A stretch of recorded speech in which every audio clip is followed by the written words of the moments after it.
வணக்கம், இது உங்கள் தமிழ் ட்ரெண்ட்ஸ். தர்பூசணி பழத்தை எவ்வாறு வாங்க வேண்டும் என்று தெரியுமா? இன்னும் நீங்கள் தமிழ் ட்ரெண்ட்ஸ் சேனலை சப்ஸ்கிரைப் பண்ணலாம். இப்போ கீழே இருக்கிற ரெட் கலர் சப்ஸ்கிரைப் பட்டனை பிரஸ் பண்ணுங்க. கூட ஒரு அப்டேட்டுகளுக்கு பெல் சிம்பிளையும் பிரஸ் பண்ணுங்க. வெயில் காலம் ஆரம்பமாகிவிட்டது. அதனால் நாமும் தினமும் ஏதாவது ஒரு பழச்சாறை குடித்து நம் வெப்பத்தை தணிப்போம். அதுவும் குழந்தைகள் முதல் பெரியவர்கள் வரை அனைவரும் விரும்பி உண்பது தர்பூசணி பழம்.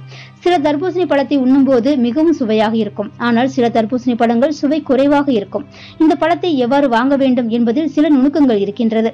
தற்போது தர்பூசணி 2 வடிவ அமைப்பில் இருக்கின்றது. ஒன்று நீளவாக்கில் இருக்கும், மற்றொன்று உருண்டை வடிவில் இருக்கும். நாம் பெரும்பாலும் வாங்கும் பழங்கள் நீளவாக்கில் இருப்பதைத்தான் வாங்குகின்றோம்.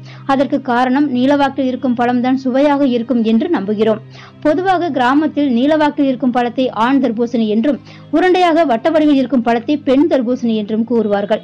நீளவாக்கில் இருக்கும் பழத்தை விட வட்ட வடிவில் இருக்கும் பழத்தில் தான் சுவை அதிகம் இருக்கும். உருண்டை வடிவத்தில் இருக்கும் பழத்தில் சதை பகுதி மற்றும் விதைகள் அதிகம் இருக்கும்.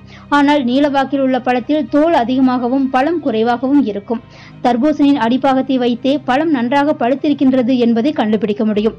பழத்தின் அடிப்பாகம் வெண்மை நிறத்தில் இருந்தால் சுமாரான பழம், அதுவே அடிப்பாகம் மஞ்சள் நிறத்தில் இருந்தால் நன்றாக பழுத்த பழம். பெரிய பழத்தை விட சிறிய பழமே சுவையாக இருக்கும்.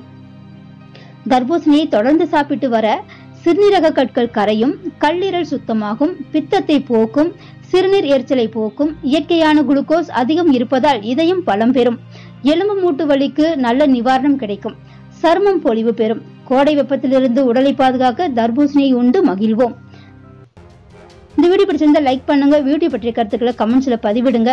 உங்கள் நண்பர்கள் பார்க்க ஷேர் செய்யுங்க. மேலும் இது போன்ற வீடியோக்களை பார்க்க தமிழ் ட்ரெண்ட்ஸ் சேனலை சப்ஸ்கிரைப் பண்ணுங்க. மற்றும் ஒரு வீடியோவில் சந்திக்கும் வரை நன்றி, வணக்கம். இது உங்கள் தமிழ் ட்ரெண்ட்ஸ்.